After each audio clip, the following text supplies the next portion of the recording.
तो आज मैं बनाई हूँ मिठाई, बिना खोआ, बिना मावा, बिना दूध, बिना घी का ये मिठाई बनाई हूँ। और त्योहार का सीजन चल रहा है तो मिठाई तो बनाना बनता ही है। तो ये मिठाई बिल्कुल फ्री में बना सकते हैं बिना पैसा खर्च किए। तो हेलो फ्रेंड्स, स्वागत है सोनी की बनारसी रसोई में। तो आज देखिए मैं कितना टेस्टी सा मिठाई बनाई हूँ और देख सकते हैं सॉफ्ट और क्रीमी बना है। तो आप लोग भी बनाइए बिना पैसा खर्च किए हुए मिठाई।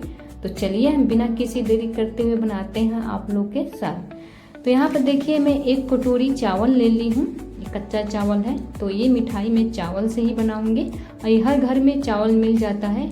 आप चावल छोटा मोटा बड़ा कोई भी ले सकते हैं, कोई भी जो चावल है ले सकते हैं। तो ये मैं 1 कटोरी ले हूँ और यहाँ पर देखिए मैं धोकर अच्छे से साफ कर लिया था इसको।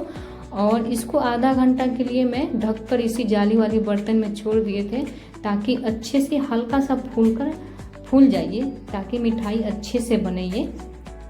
तो चलिए आगे चलते हैं। तो यहाँ पर देखिए मैं गैस के ऊपर कढ़ाई रख दी हूँ और इसमें डाली हूँ रिफाइन ऑयल। आप लोग चाहें तो घी डाल सकते हैं इसके जगह पर, और मैं 2 से 3 चम्मच डाली हूँ। अगर घी रिफाइन ना हो तो आप लोग ऐसे भी भून सकते हैं, बहुत आसानी से भून जाता है ये। तो यहाँ पर मैं भून लूँगी लो टू मीडियम आंच पर। तो ये देखिए भूनना चालू हो गया, साइड से कढ़ाई छोड़ रहा है, देख सकते हैं। तो इसको लगातार चलाते हुए भून लेना है। तो चलिए हम भून लेते हैं इसको। तो यहाँ पर देखिए मैंने चावल को भून लिया, ये देखिए वाइट से ब्राउन हो गया है, ऐसे भूनकर तैयार करना है। तो चलिए इसको निकाल कर हम पास से दिखाते हैं आप लोग को मैं कैसे भूनी हूँ इसको। तो चलिए इसको निकाल लेते हैं हम। तो यहाँ पे देखिए दिखा रही हूँ पास से आपको, बस ऐसे ही भूनकर तैयार करना है। इससे मिठाई बहुत स्वादिष्ट बनेगा, बहुत टेस्टी बनेगा। तो चलिए हम चलते हैं आगे। तो यहाँ पर देखिए मैं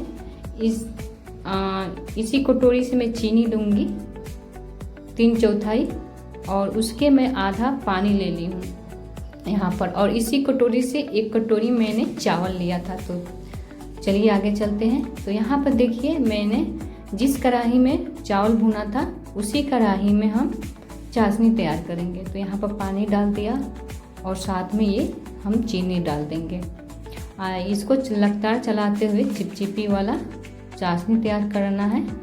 तो चलिए इसको हम लगातार चलाते हुए चाशनी को तैयार कर लेते हैं। और जब तक चाशनी तैयार हुए तब तक हम चावल को देख लेते हैं। चावल ठंडा हो चुका है तो एक जार में डालकर इसको दिन हम बारीक पीस लेंगे। तो यहाँ पर देखिए चलिए हम पीस कर मिलते हैं।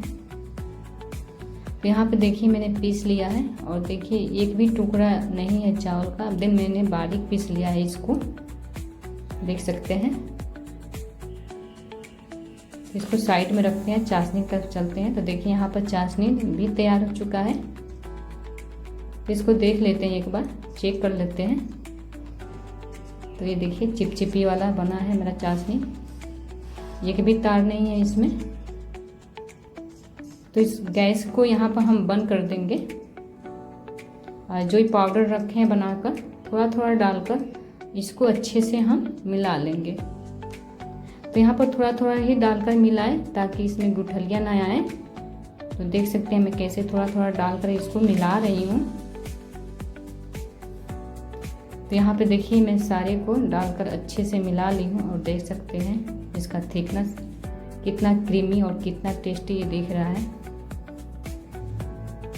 तो अच्छे से ऐसे एक बार मिश्रण को मिला लें। तो यहाँ पर मिश्रण अच्छे से तैयार हो गया है मेरा। तो इसको हम पेड़ा के शेप में बनाएंगे। आप लोग चाहें तो ना इसको थाली में जमाकर बर्फी के शेप में भी काट सकते हैं। तो यहाँ पर मैं पेड़ा के शेप दे रही हूँ और देखिए कितना आसानी से बन जा रहा है, देख सकते हैं। इसको बनाने के लिए हाथ में तेल लगाने की भी ज़रूरत नहीं पड़ेगा। तो हम ऐसे ही मिठाई बनाकर तैयार कर लेंगे। तो कैसा लगा मेरा आज का मिठाई? जरा भी वीडियो मेरा पसंद आए तो प्लीज़ चैनल को सब्सक्राइब करें, लाइक करें, बेल आइकन प्रेस करें कि हर नोटिफिकेशन मिले, और कमेंट तो ज़रूर करें आप लोग। और यहाँ पर देखिए कितना क्रीमी ये मिठाई बना है। तो आप लोग भी एक बार ज़रूर बनाएं और इन्जॉय करें। तब तक मिलते हैं आप लोग से नेक्स्ट वीडियो में। Bye bye.